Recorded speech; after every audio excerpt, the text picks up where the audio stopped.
Everybody, I just want to give you an update on our campaign. It's been going very well. We've been receiving a lot of positive results, a lot of volunteers, a lot of signs put up. And we've had a few phone calls after we left door hangers to come back out and asking for signs. So we've had to drive out to two other places to put signs up, which has been very, very encouraging. Um, we think we got a good shot. On the other hand, we received news last night that someone else thinks we have a really good shot and now is using dirty political tactics. There's been a survey that's been sent out, and it's been stating that does Dwayne Wilson have the feel for the American worker? I'm paraphrasing it. After living in Arizona for decades. Well, yeah, I do, because I've been a worker, and an American worker is no different than a Wisconsin worker. So I understand the needs and the problems that are happening. Number two, I made no bones about it that I had lived in Arizona since I was 16 for 41 years, and then moved out here to Wisconsin to take care of my parents who are ailing. And so we thought that was a noble thing for us to do and the honorable thing to do with our parents. Running for the assembly was not in our minds when we moved here. Number two, it was stated that I was calling President Trump a demagogue. Well, yeah, in 2016, when he was running in the primaries against 13 other candidates, and then he actually got the nomination and running against Hillary, I felt he was a little overboard in what his personality was, and I wasn't quite sure if I would support him. And I actually did not make a decision for him until Election Day.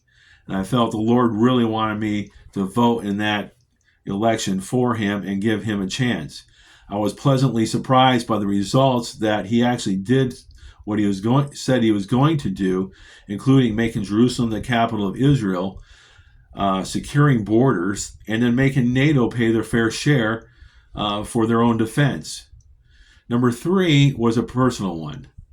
One was stating that I had been foreclosed on multiple times. Well, yeah, before September 12th, 2010, I was a different man. I wasn't living for the Lord. I was living for myself. I was making poor decisions. And then 2008 hit, and I lost it. I lost it all by 2010. And between our company being sold and then that company going to receivership a year later, if you weren't laid off, you received a significant pay cut.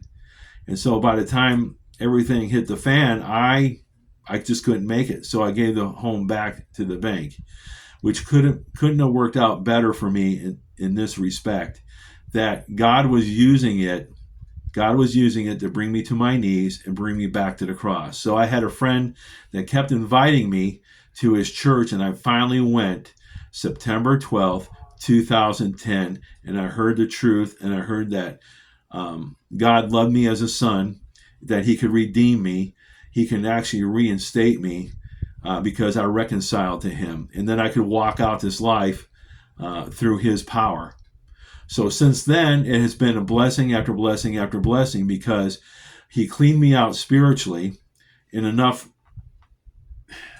a way that I was able to find a great wife. Then he blessed me having two boys. We took financial peace together. We have been debt free since 2013. And we've been house payment free since 2022. So since 2010, when God got a hold of me, the last 14 years, we have basically been debt free and making great decisions financially for our home and our family.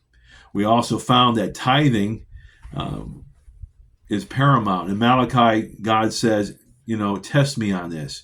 So since then, we had been tithing. I had been tithing personally, and we've been tithing as a couple anywhere from 10 to 15%. And we found that God could do more with 90 or 85% than we could do with 100%. So I will tell you this. There are 7 promises in the book of Revelation that promises to those churches a reward if you overcome. He says, you're not to ever fail, because we're going to fail because we're human. We're going to fail because we lose our way. We're going to fail because we're in the wilderness. But God says, if you come back to me and you overcome, I will reward you. And that's how great our God is. So that is my story. That is my testimony. And to be quite frank, I'm not ashamed of it. I'm not ashamed of it, because God gets all the glory for turning everything around for me. So I want to thank you for listening. If you have any questions, you're more than welcome to contact me.